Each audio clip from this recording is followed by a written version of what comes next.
Más es jefe de la división de imagen cardíaca del Centro Avanzado de Medicina Nuclear y Resocentro. CEO y director médico de Med Group Education Center, cardiólogo de la Clínica Delgado, Auna Lima, vocal de publicaciones en la Sociedad Peruana de Hipertensión Arterial y miembro de múltiples organizaciones científicas académicas de alto nivel. Sin más, los dejamos a ustedes con la conferencia de hipertensión arterial. ¿Cuál es el rol de las combinaciones? Siga, doctor Urquiaga, muy buenas noches, gusto saludarle, bienvenido. Muy buenas noches, doctor Nelson, un gusto de verlo después de tiempo. Definitivamente su buena presentación se debe a que tenemos también un grado de amistad. Así que muchas gracias, con gusto para tener esta conferencia con ustedes.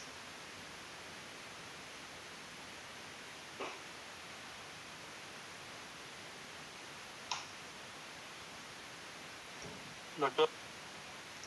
Comienzo a compartir. Muy bien. Nuevamente es un placer y un honor para mí estar con todos ustedes en este importante Congreso Internacional de Hipertensión Arterial que todos los años lleva la Sociedad Peruana de Hipertensión Arterial, a la cual tengo el honor de participar como gente directiva. Y también el honor de reconocer el nombre de un maestro en medicina para todos nosotros, como el doctor Amador Carcelén Bustamante. Hoy vamos a hablar, como bien lo ha dicho el doctor Nelson, de hipertensión arterial, rol de las combinaciones físicas, y definitivamente ya han tenido mi presentación, esto de mucha importancia. Estos son mis conflictos de interés. Y seguramente durante todo este importante congreso hemos visto y hemos recibido información acerca de esta enfermedad que sí genera definitivamente un enorme impacto en la salud poblacional. Cuando hablamos de cifras de prevalencia, estas no varían significativamente en los años. Y notamos que aproximadamente, considerando presión arterial sistólica mayor de 140 y diastólica mayor de 90, las tasas de prevalencia de la hipertensión arterial a nivel mundial superan el 30-31%, y esto es muy equiparable tanto en el grupo de hombres como en mujeres. Ya se ha dicho y se viene diciendo que la hipertensión arterial es uno de los principales factores de riesgo cardiovascular y es aquella enfermedad que nos aproxima más a los eventos cardiovasculares como el infarto miocardial. Han aparecido un sinnúmero de alternativas terapéuticas, de guías, de formas de manejo, incluso formas de manejo no farmacológico e incluso a través de dispositivos. Sin embargo, con este avance de la evolución de la salud, no se ha podido tener grandes impactos en la reducción de la presión arterial. Si nosotros vemos esta publicación, que son unas tendencias mundiales, para el grupo o para los años entre 1975 y 1915, podemos notar que las cifras de presión sistólica se han incrementado tanto en hombres como en mujeres, y la cifra de presión diastólica ha tenido muy poca disminución. Si nos vamos a data más actual a nivel global, esta es una publicación ya mucho más grande entre los años 1990 y 2019, haciendo una evaluación de cerca de 104 millones de participantes. Podemos decir que la prevalencia a lo largo de la década del 90 al 2019 no ha variado importantemente en el grupo de mujeres, y se estima a nivel global en un 32%.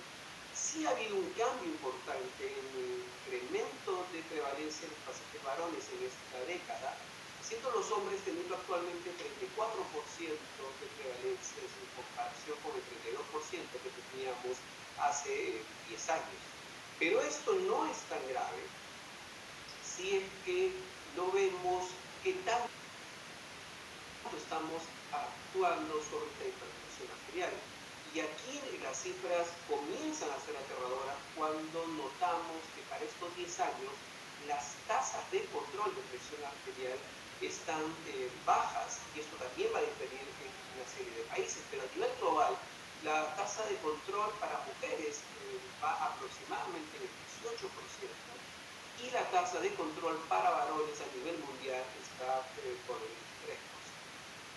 Para nuestro país, para el Perú, estas cifras son variables, sin embargo también son impactantes, varían un poco a nivel de las regiones, y si vemos la prevalencia promedio a nivel país es del 22%, esto va entre el 20 al 25% y difiere de acuerdo muchas veces al desarrollo de las ciudades.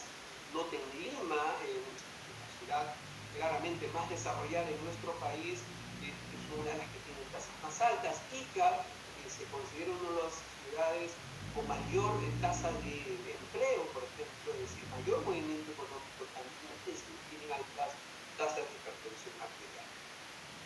Pero nuevamente esto no sería tan grave si la tasa o el porcentaje de conocimiento de la hipertensión arterial no está por encima del 50%.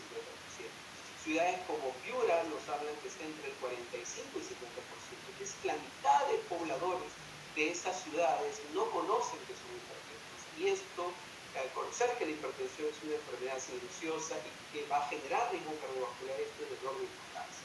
En Lima varían también las cifras similares a Piura, y en Arequipa, por ejemplo, otra ciudad bastante grande, para los que nos escuchan de afuera, 50-55% de conocimiento de la hipertensión arterial hacen que muchos de los pacientes no estén adecuadamente identificados. Con respecto al tratamiento, el tratamiento tampoco estamos orgullosos. En Lima solamente menos del 35% de los pacientes están recibiendo tratamiento, y las tasas de control de hipertensión arterial, es decir, pacientes con tratamiento y que están controlados, no superan el 13% en estas variables del 1.6 al 13% a nivel país, siendo un promedio de control de hipertensión arterial en nuestro país del 5.3%.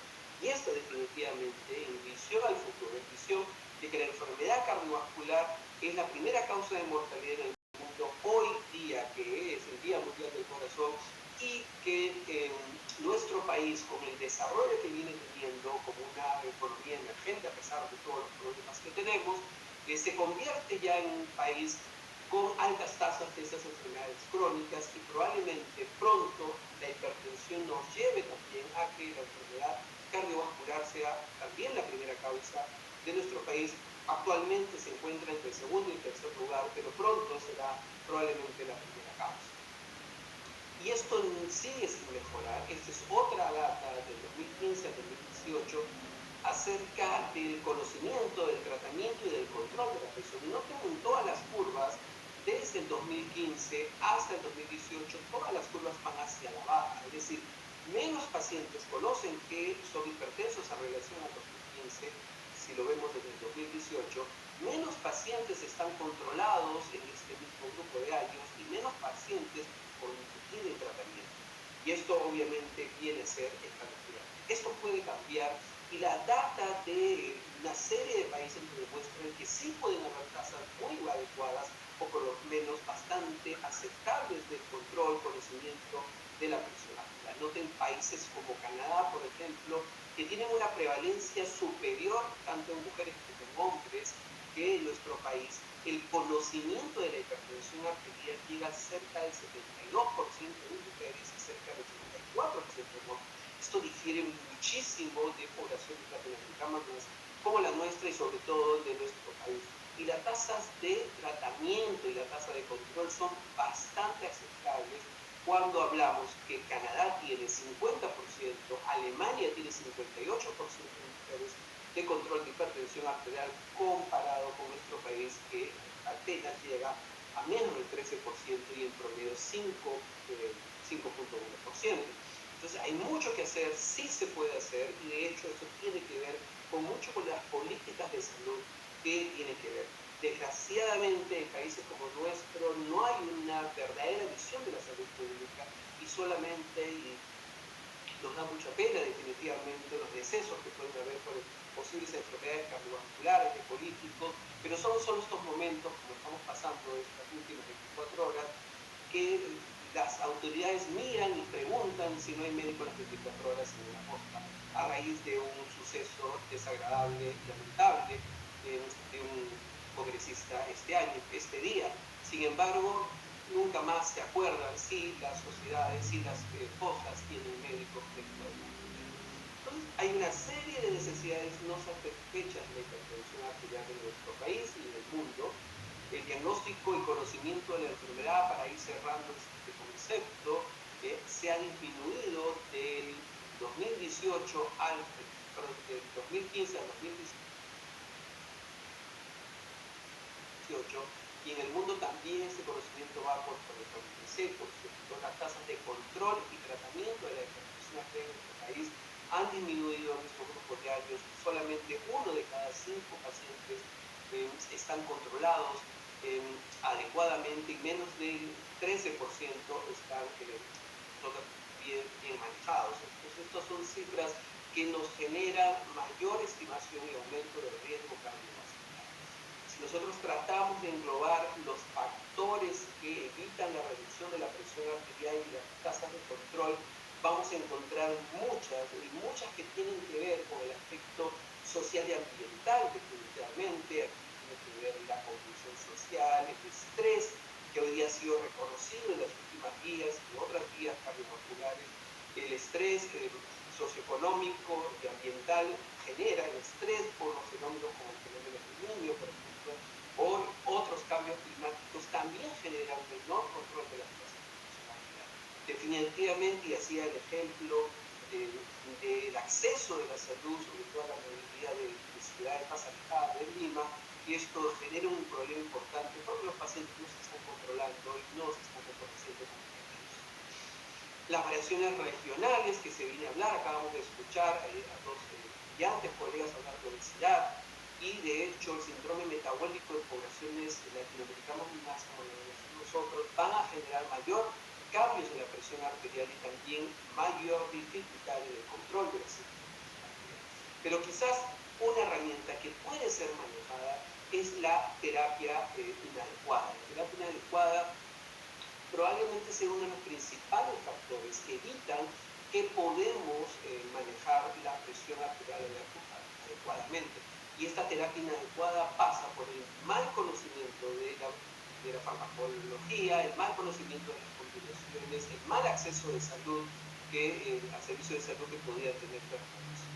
Terapia inadecuada tiene un enorme impacto también en la falta de adhesión del tratamiento de los pacientes, el uso inadecuado de la monoterapia como única alternativa en el manejo de hipertensión también es una tasa que podría ser parte de esta terapia inadecuada, y obviamente el mal uso de combinaciones y estas que estamos utilizando. Uno de estos conceptos principales que se viene trabajando y que está siendo reconocida por todas las guías del manejo es la combinación fija o la combinación libre, es decir, cuál es mejor utilizar 1, 2, 3 medicamentos en una sola tableta, por lo general de una sola toma diaria, o utilizar un arsenal de medicamentos haciendo combinaciones libres. Y esto también tiene impacto en el número de medicamentos porque esto no solamente incrementa el costo, sino también genera alteraciones en la adherencia. Noten ustedes esta publicación del 2005 donde se trata de demostrar, o donde se demuestra enfáticamente que el aumento del número de medicamentos compromete negativamente la adherencia al tratamiento. A medida que nosotros indicamos más número de medicamentos, SGLT2, calcio antagonistas, un diurético en terapias de combinaciones libres, es decir, tabletas separadas, a medida que aumentamos la cantidad de medicamentos que damos a los pacientes, la adherencia de la terapia disminuye significativamente. Y este podría ser uno de los factores importantes en el inadecuado control que hemos conversado al principio, y que factor importante en la terapia inadecuada. Si vemos, esto no solamente pasa en Sudamérica, no solamente pasa en el país, Esta es una data bastante importante de un análisis de la última década en población italiana, donde se trata de valorar, tanto en los años 2012, 2015, 2018, miren el uso de combinaciones de hormonoterapias. Y noten cómo en Italia, que es una población más desarrollada, por lo menos económicamente, la monoterapia sigue siendo la primera indicación que tienen los pacientes. Y quedan las terapia dual, la triple o el resto de combinaciones como terapias no tan frecuentes en su uso. Y esto es donde tiene que ver muchísimo el conocimiento de los médicos, el manejo adecuado, las políticas de salud de la entrega de medicamentos, porque esto sí puede tener interesante impacto en el control de la persona. Definitivamente este aumento del número de medicamentos ha generado que las cifras tanto de diagnóstico, tratamiento y control vayan disminuyendo a medida que pasa el tiempo y de hecho los pacientes no están siendo adecuados. Entonces, si la pregunta es en el tema de combinaciones, ¿qué es mejor? En esto podemos encontrar innumerable data, ya que yo he extraído alguna data que también es recogida por la última guía europea de información actividad como una de sus bases para dar sus indicaciones y conocemos y vemos cuál es la tasa de adherencia, persistencia, las cifras de presión sistólica, las cifras de presión diastólica y el porcentaje de pacientes que alcanzan los objetivos de manejo de hipertensión arterial. Vamos a reconocer información importante. Este es un estudio publicado en 2021 por un muy conocido de nuestro país. Hemos tenido, y de hecho, hecho investigaciones en cultura de nuestro país, el doctor Gianfranco Paretti, tratando de evaluar en este metaanálisis la adherencia, persistencia a la hipertensión sistólica y en los targets, el objetivo, alcanzar objetivos. Cuando hablamos de adherencia, esto suele medirse, como ustedes saben muy bien, en porcentajes y se define como el número de días que cumplimos el tratamiento versus o entre los días transcurridos, es decir, qué porcentaje de días de los días transcurridos de la medición hemos tomado el medicamento. Y hablamos de persistencia cuando se mide el número de días que hemos sido capaces de continuar ininterrumpidamente el tratamiento acordado por el médico. Por eso son indicadores diferentes la adherencia y la permanencia. Persistencia, perdón. Entonces, en relación, aquí se comparó la utilización de lo que le vienen, lo que le llaman single pill, es decir, una combinación en una fija, en una sola tableta, versus la combinación libre, es decir, varias, la combinación pero en tabletas diferentes. Si vemos la adherencia de en relación a la terapia en una sola tableta, la adherencia alcanza el 78.3%, donde se encontró una mejoría significativa en relación a este tipo de terapia. El 4.3 alcanza una mejoría numérica con respecto a la terapia única, es decir, de combinación fija. Muy pocos tuvieron en estos estudios de este metaanálisis una similar eficacia entre la terapia de combinación fija versus la terapia de combinación libre, y en muy pocos casos, 4.3%, fue mejor la terapia de combinación. Si nosotros vemos en el tema de adherencia, más del 80%, vamos a 78, más 4.3%, más del 80%, se encuentra una mejoría en las tasas de control de presión arterial y la tasa de adherencia cuando utilizamos una tableta única de una combinación. Esto se compara bastante o parece mucho a la persistencia, que repito que es el número de días que hemos sido capaces de mantener la terapia ininterrumpidamente. Cerca del 87.5% de esta metaanálisis demostró que había una mejoría significativa en la persistencia cuando utilizamos una combinación fija y en 12.5% una mejoría numérica. No hubieron casos, en el caso de persistencia, que fue similar la terapia fija de la combinación libre y que fue menos que fue mejor la terapia libre. Con respecto a las tasas de presión sistólica y diastólica, esas son bastante parecidas. De hecho, los componentes pueden ser los mismos porque en estos estudios se busca la equivalencia de componentes y acá las tasas son muy parecidas. Y en relación también esto al porcentaje de pacientes que alcanzan la fija. Sin embargo, al tener mejor adherencia y al tener mejor persistencia, los pacientes que toman terapia combinada única, en una terapia única, tienen mejores tasas de mejoría, tanto numérica como pasiva. Si vemos nuevamente otros estudios comparando combinaciones fijas con una tableta versus combinación libre, vamos a ver que la mayoría de estudios están a favor de la combinación fija y la mayoría de pacientes con este tipo de combinaciones alcanzan metas de presión arterial que son pactadas obviamente.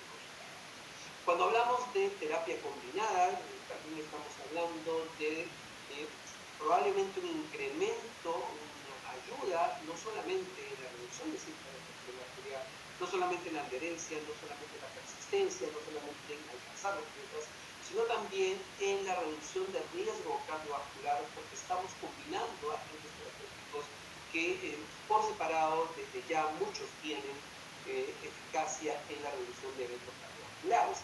Noten que si las combinaciones, por ejemplo, con inhibidores Z y diuréticos han demostrado en otros estudios, Cyber, Atlas, Progress, que han logrado reducciones importantes del riesgo cardiovascular, las combinaciones con ARA2 y diuréticos también, las combinaciones con yecas y calcio antagonistas también, los beta bloqueadores con diuréticos también, quizás la asociación, de hecho la asociación que no ha alcanzado reducción significativa de riesgo cardiovascular en la combinación de un ARA2 con un ECA, y esto ya lo conocemos desde hace ya un buen tiempo. Pero la mayoría de combinaciones sí logran mejorar la tasa de riesgo cardiovascular. Y no solamente eso, esta es una publicación bastante antigua, del 2013, muy utilizada en la mayoría de conferencias, pero responde a una pregunta importante que es, ¿qué es mejor? Iniciar con una terapia combinada inicial o una terapia o la combinación hacerlo tardíamente. Y esto va a sustentar también las recomendaciones de las guías. Es decir, comenzamos, cuando diagnosticamos al paciente, es mejor comenzar con combinación de terapia o es mejor esperar a otros controles para ver si a este paciente le agregamos o le combinamos. Si lo que ha demostrado este estudio, ya muy conocido seguramente por todos ustedes, en ese grupo acá, en el 1, vemos que la combinación inicial, es decir, comenzar con combinaciones en relación a eventos cardiovasculares como infarto, como hospitalización por ICC, hay diferencias significativas a favor de iniciar tempranamente con una combinación que comenzar tardíamente. Definitivamente en este cuadro no hay mejoría, no hay superioridad nunca cuando comenzamos tarde una terapia. Y todos hemos escuchado desde junio de este año, y de hecho estoy seguro que en estas charlas todo el mundo ha tocado el tema de la última guía de hipertensión arterial europea que ha traído algunas cosas interesantes. Y esta guía nos recuerda que la presión es una variable multirregulada que depende de muchas vías fisiopatológicas, y esto hay que recordarlo. Por lo tanto, nos dice la guía, es probable que la monoterapia sea inadecuada o insuficiente para controlar la presión en la mayoría de los pacientes. Y las combinaciones de medicamentos que funcionan a través de diferentes mecanismos son necesarias para lograr los objetivos de la presión arterial en la mayoría de las personas con hipertensión arterial. De hecho, casi todos los pacientes que han sido sometidos a estudios clínicos randomizados han requerido la utilización de combinaciones para controlar Y esto la guía nos recalca y nos hace recordar esta clásica diapositiva de hace muchos años que nos recuerda que los mecanismos de la hipertensión arterial son múltiples, intervienen entre otros el sistema nervioso simpático, el sistema angiotensina, el sistema sodio y volumen intravascular, entre otros, y que algunos pacientes van a tener expresiones diferentes de cada uno de estos sistemas en relación a la hipertensión arterial. Entonces, el control de la presión se debe manejar principalmente tratando de sumar fármacos que ataquen estas diferentes combinaciones de las alteraciones de los sistemas que pueden generar como un efecto multifactorial la hipertensión. Desde ya la guía europea nos cambia un poco el cuadro de combinar las medicinas para la hipertensión arterial, donde tenemos probablemente los IECA y los ARA2 como pívot en la mayoría de casos, con combinaciones con calcio antagonistas, en algunos casos con diuréticos, en algunos casos con beta-bloqueadores. Lo que nos dice hoy las guías es que debemos comenzar con terapia de combinación dual. Esto a raíz de que se demostró, y lo vuelvo a repetir, que iniciar tempranamente con combinación es mejor que iniciar tardíamente. Entonces la guía europea, la última guía y otras guías nos dicen que debemos comenzar desde ya, en la mayoría de casos, con terapia dual. Y debemos ir aumentando las dosis máximas tolerables o agregar una tercera terapia si esto es necesario. Lo ideal nos dice que la adherencia del tratamiento va mejor cuando utilizamos una tableta única y una sola vez al día, y eso debería ser la tendencia, porque esto definitivamente mejora la competencia. Esto la guía europea lo pone como nivel de evidencia 1A. Se recomienda iniciar tratamiento con una combinación de dos fármacos para la mayoría de pacientes hipertensos.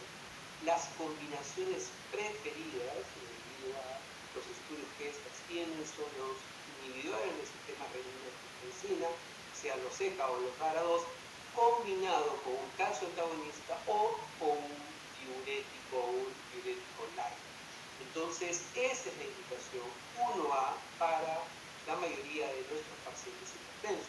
Definitivamente la monoterapia tiene un rol, sí, no tan importante, pero sí no la podemos despreciar porque está indicado en día en pacientes con hipertensión grado 1, de bajo riesgo, sin presión, con presión solamente marginal, o pacientes con hipertensión normal alta, con riesgo muy alto, y sobre todo en pacientes con fragilidad o edad avanzada. En este caso sí podemos usar monoterapia, pero tiene un nivel de evidencia realmente reducido.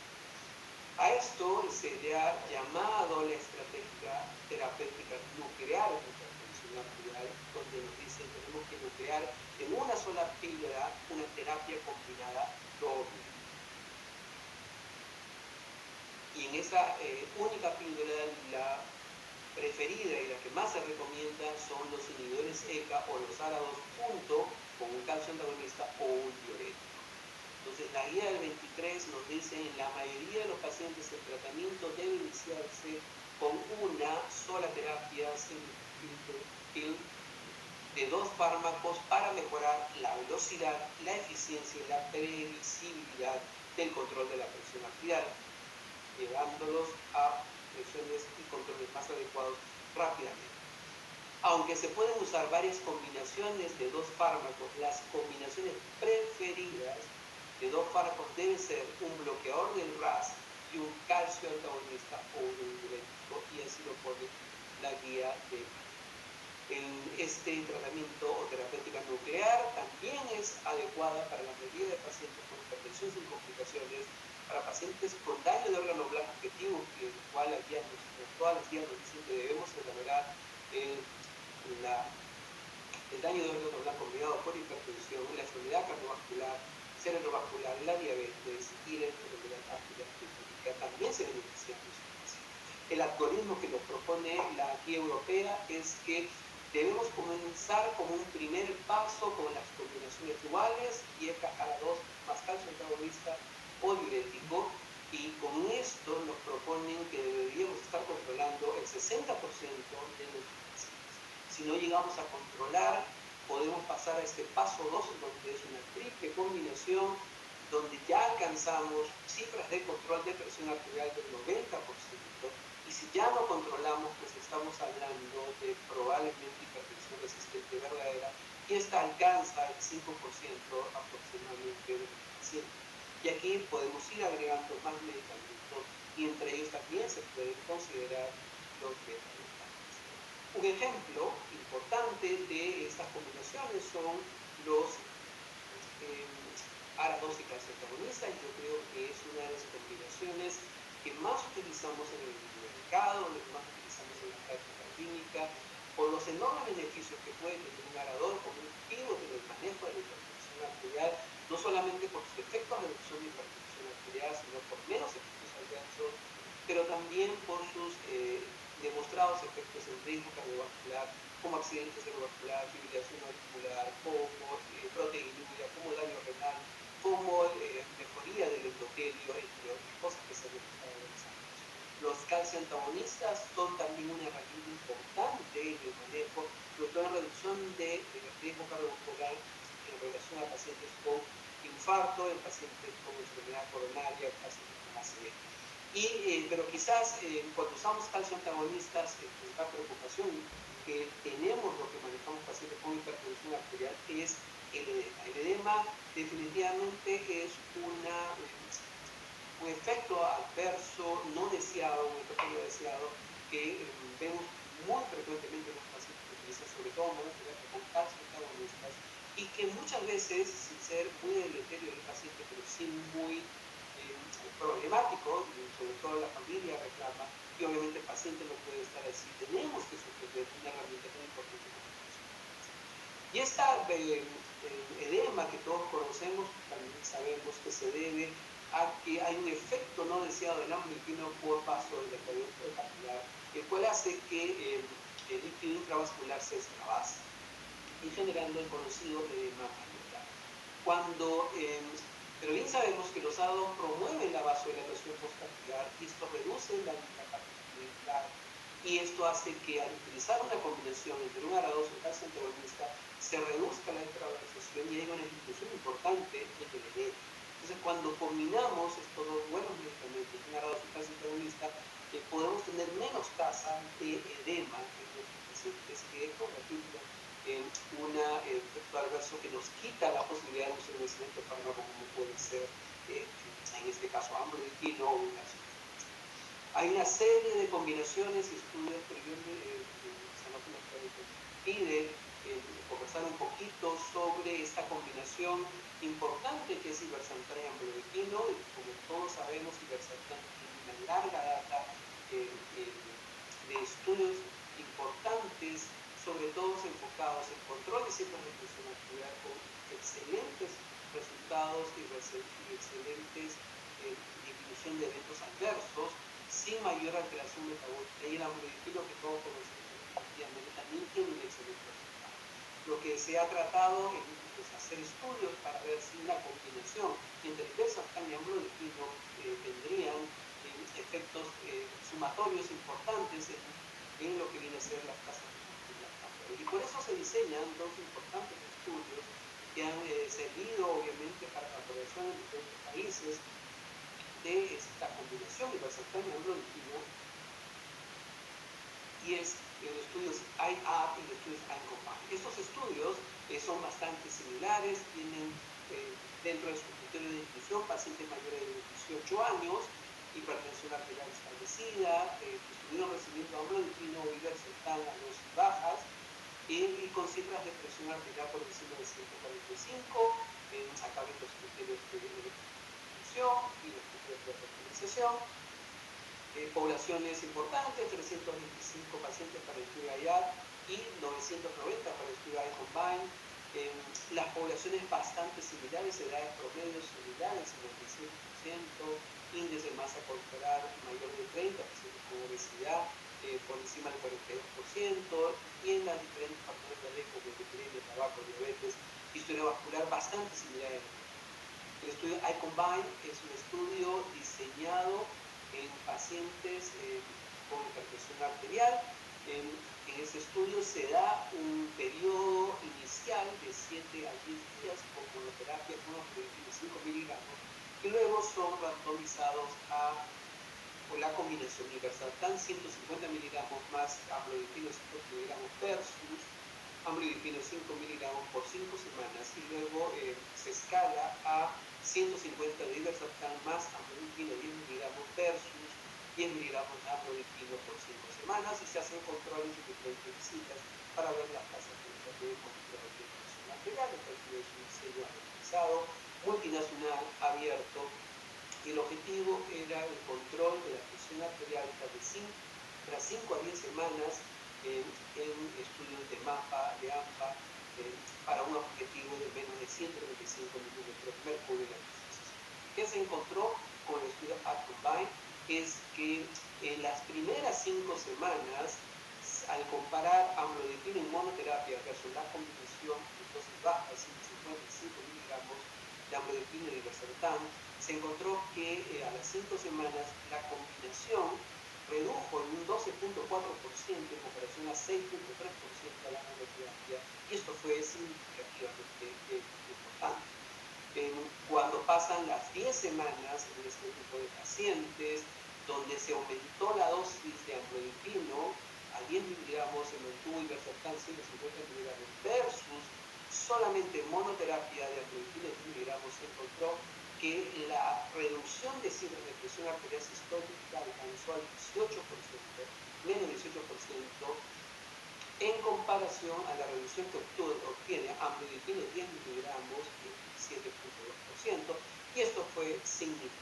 Entonces, este estudio demuestra que para cifras de presión arterial sistólica, la combinación amlodipino irbesartán reduce significativamente la cifra de presión. Y cuando vemos y cuando se vio la tasa de alcanzar la meta de presiones menos de 135,85, noten que a las 5 semanas la combinación irbesartán amlodipino 155 alcanzó mayor porcentaje de reducción de presión arterial, mayor porcentaje de pacientes alcanzaron una meta menor de 135,85 en comparación con el 21%, y a las 10 semanas el 67.4% versus el 44.3% alcanzó las cifras meta de menos 75,85 para la combinación irbesartán amlodipino 150 miligramos 10 miligramos. El otro estudio es el estudio IAR, donde el diseño fue un poco al revés, para decirlo así. Los pacientes comienzan con irbesartán, en este caso por 1 o 2 semanas, son aleatorizados a irbesartán 150 o a irbesartán más amlodipino 155. A las otras 5 semanas se aumenta el irbesartán en monoterapia 300 miligramos versus 300 más 5. Que se busca aquí, a diferencia del estudio iCombine, en este caso, es ver si la monoterapia con irbesartán era igual o mejor que la combinación irbesartán amlodipina, a diferencia del iCombine, que era la monoterapia con amlodipino era mejor que la combinación. En este caso, el estudio para valorar acá exactamente, pero es muy parecido, el diseño 5 semanas, 5 semanas, controles en visitas, y lo que se obtuvo es que una reducción importante para el grupo de 155, del 15.4% comparado con el 5.6% de la monoterapia, en este caso con irbesartán, y a las 10 semanas 18.67% la combinación versus monoterapia con irbesartán, que se alcanzó 9.9%, cifras muy similares al estudio iCombine.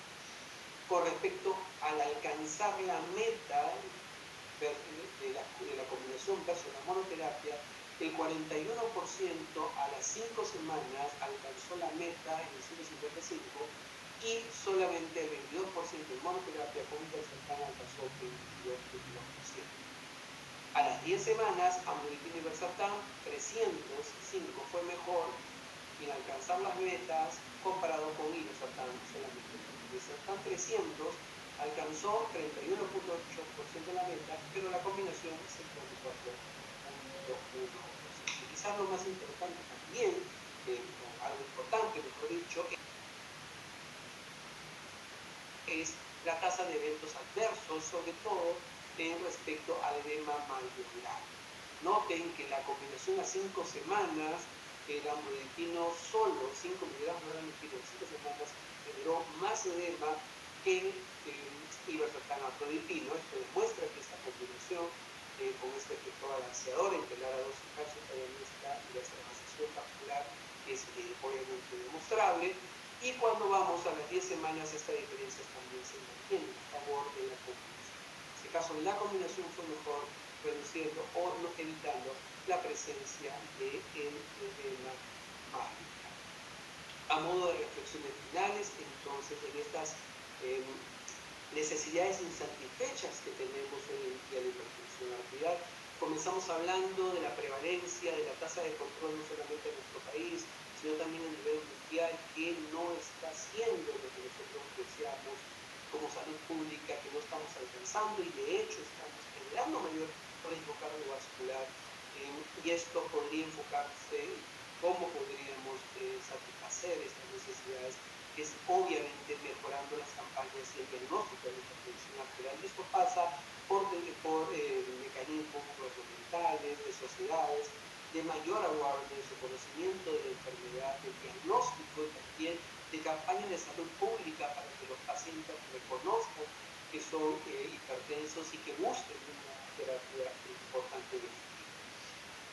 Otro mecanismo importante para solucionar esto es dar una terapia efectiva por el control, es decir, estamos demostrando, se ha demostrado que la monoterapia es la primera terapia utilizada a nivel mundial, la primera terapia utilizada en países avanzados, y esto debe ser cambiado, sobre todo también en países pequeños.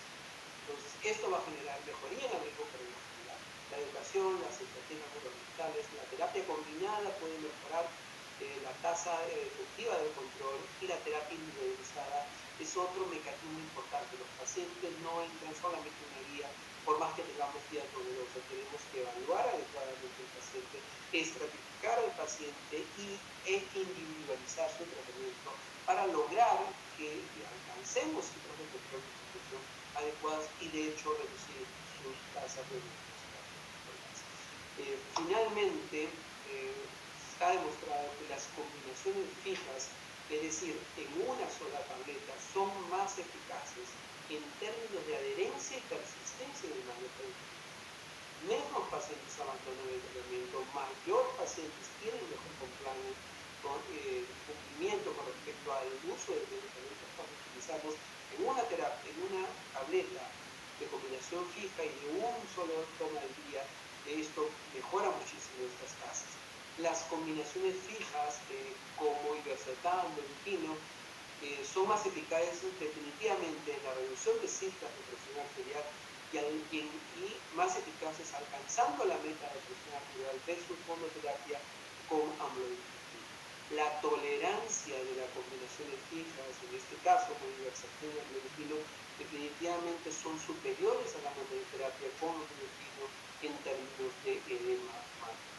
Hoy en día tenemos un enorme reto que cada año lo redescubrimos, pero no estamos haciendo mucho en el manejo de la hipertensión arterial.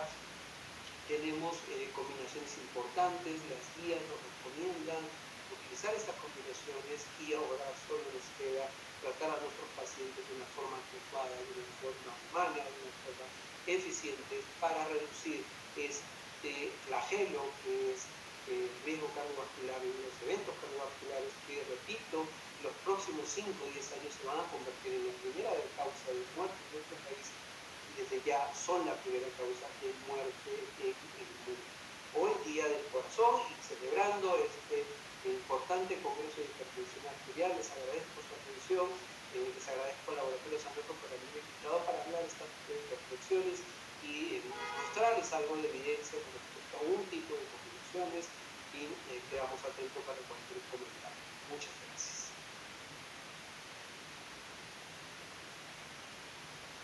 Doctor Urquiaga, Juan, amigo, qué bonita presentación.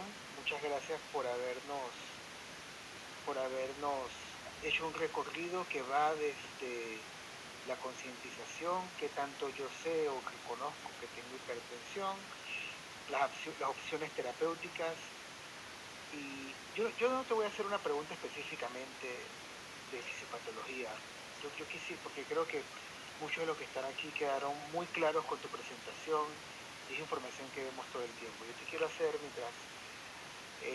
mientras tomas agua, está haciendo tiempo, hacerte una pregunta conductual de lo que tú ves con tus pacientes en el día a día.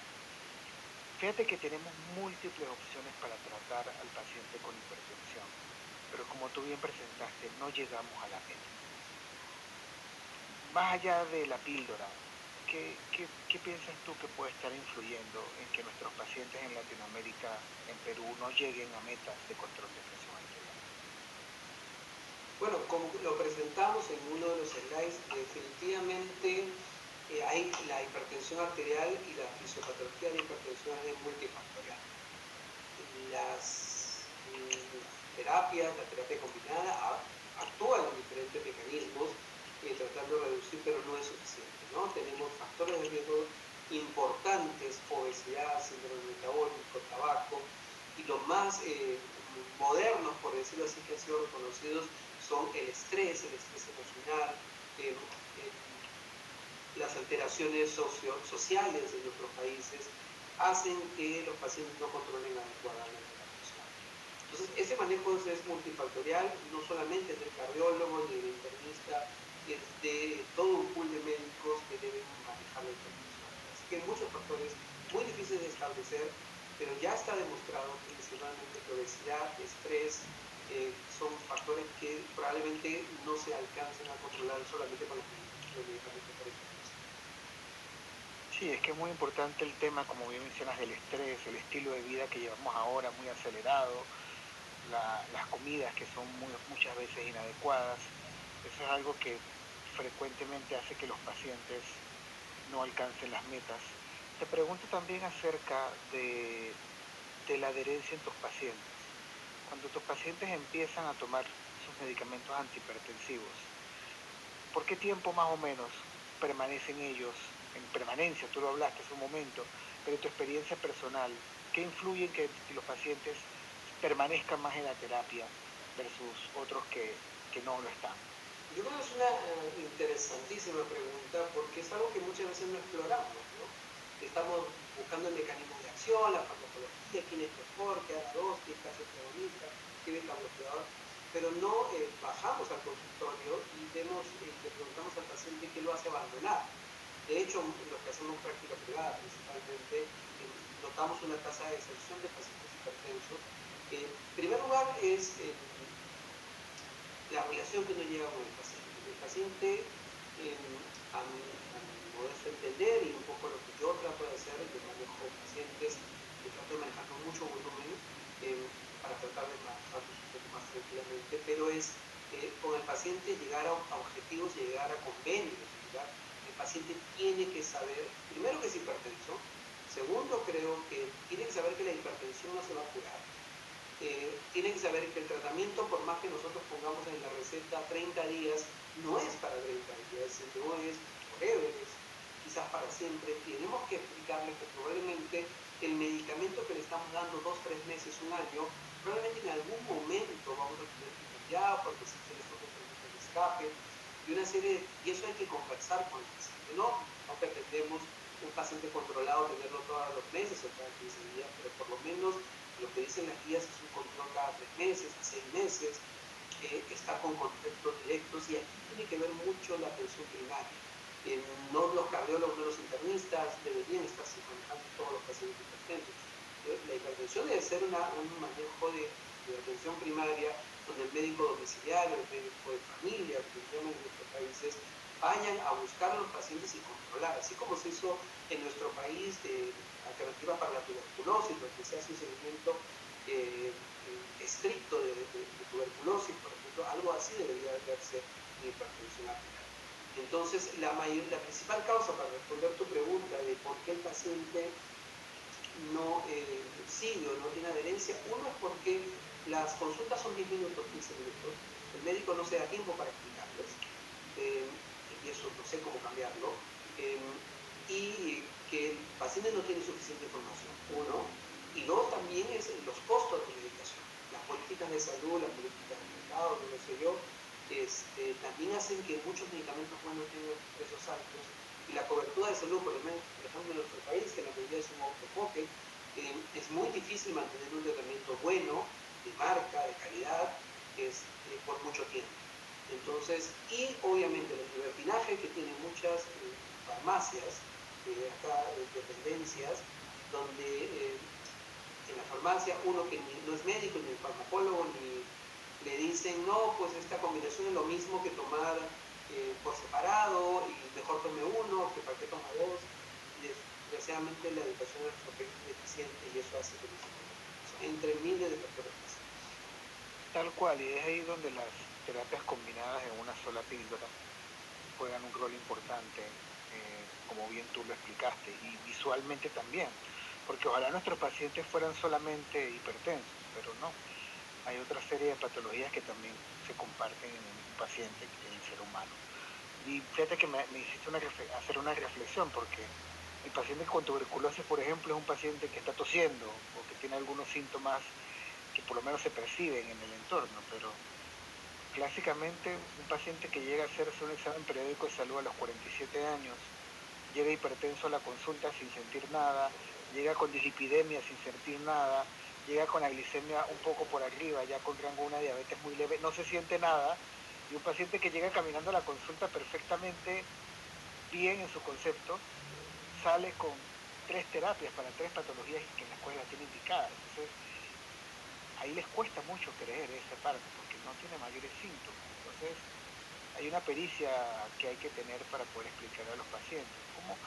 Si nos puedes compartirle a la audiencia, ya nos diste varios tips, ¿no? Pero para ese paciente que tiene un reciente diagnóstico de hipertensión de novo, ¿cuál sería un mensaje que tú le darías? Porque el paciente se cierra. ¿Cuál sería el mensaje que tú le darías para que se llevara en la primera cita en la que se le diagnostica hipertensión? Pero hay muchas estrategias, ¿no? En primer lugar, lo que tú dices es muy importante. 40, 45 años un chequeo, a veces ya es tarde, ¿no? Hoy día ya estamos hablando de la prevención primordial, ¿no? De muy niño tratar de corregir factores de riesgo, buscar factores de riesgo, buscar el daño o hipertensión, dislipidemia que ya se está encontrando por el estilo de vida de los niños. Ese es uno. Pero ya tenemos al paciente de 40 años, que es el más frecuente que llega, porque por lo general tiene su presión diastólica alta, las sistólicas también, no siente absolutamente nada. Y de hecho, es muy difícil convencerlo que usted va a tomar una pastilla que le va a controlar la presión arterial y va a mejorar de algo que no siente, ¿no? Porque yo soy un gerente, soy el niño inglés o qué sé yo, y pero no siento nada. Me han traído acá porque es un chequeo o me obliga el trabajo. Pero ¿por qué voy a tomar algo si no siento nada? Y bueno, aquí lo que se sugiere, por lo menos en mi experiencia, como bien me presentaste, yo hago muchas imágenes, tratamos de utilizar la búsqueda primaria de daño de órgano blanco, ¿no? Y de hecho, eso desgraciadamente todavía no es muy accesible para muchos. Pero, por ejemplo, un electrocardiograma alterado, quizás ya es muy tarde, estamos hablando de cardiopatía hipertrófica hipertensiva o de enfermedad coronaria, y ya pasó mucho tiempo y ya está hecho el daño. Pero hay estudios que ahora incluso las guías de manejo lo recomiendan, ¿no? Que debe ser, por ejemplo, la búsqueda de disfunción diastólica, que son los primeros cambios que se van a encontrar en la ecocardiografía, el crecimiento de la aurícula, el grosor de íntima media, un poco discutido por muchos que hacen imágenes, pero sí nos demuestran que ya hay una alteración vascular, más aún la presencia de placas en cisternosis, que también puede ser mezclada. Un factor que ha ayudado muchísimo y que se ha puesto muy de moda y está incluso en la guía de manejo de hipertensión arterial es la revisión del score de calcio. Recuerden que el score de calcio es ya una demostración que tienes aterosclerosis. Y sabemos que el score de calcio es severo de una enfermedad patológica avanzada, estamos hablando por encima de 300, y ahí estamos hablando de una enfermedad coronaria avanzada. Pero si tenemos un punto, yo siempre digo eso, de score de calcio, un punto, y el score de calcio es un estudio económico, más o menos, un estudio que no usa contraste, que no necesita controles de grises y nosotros hacemos muchísimo. El score de calcio de un punto o 2 puntos, si bien es cierto, no hay oclusión coronaria, no se va a ocluir, no se va a infartar, pero es un paciente que ya se demostró que tiene aterosclerosis. Y cuando uno le muestra eso al paciente, y acá está el puntito, acá tienes aterosclerosis, ya la perspectiva cambia. Lo mismo puede hacerse con el grosor puntiforme. El otro es búsqueda de microalbuminuria, por ejemplo, ¿no? Que se hace muy simple, se hace con una tira reactiva que cuesta muy barato, pero ya si tenemos niveles de microalbuminuria, ya estamos hablando de que el endotelio vascular está alterado por la hipertensión arterial. Entonces, podemos usar estas herramientas para convencer al paciente, y la otra es la persuasión. Definitivamente, desgraciadamente, el tiempo de consulta hace muy difícil para muchos de los colegas persuadir a sus pacientes, pero podemos usar estas herramientas.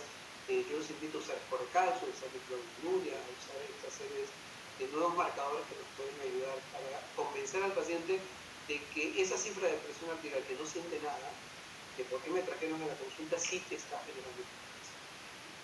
Y bueno, creo que Juan, ha sido fabulosa la conversación, la presentación, la forma en que se ha esquematizado la evidencia a lo largo de las combinaciones fijas y que da el mensaje en la audiencia que nos acompaña esta noche de viernes. Agradecerte a ti por el tiempo invertido, a la audiencia por estar con nosotros. Van a estar viendo que abajo en el cintillo, en el banner, aparece la dirección de Sanofi Campus, que es una página web que les invitamos a participar a todos aquellos profesionales de la salud, donde podrán encontrar diferente información sobre enfermedades crónicas no transmisibles en las cuales Sanofi tiene un área particular de interés. Así que muy buenas noches, doctor Urquiaga, gracias nuevamente y a toda la audiencia. Muy, muy amable, muchas gracias, un enorme placer. Hasta luego. Chao.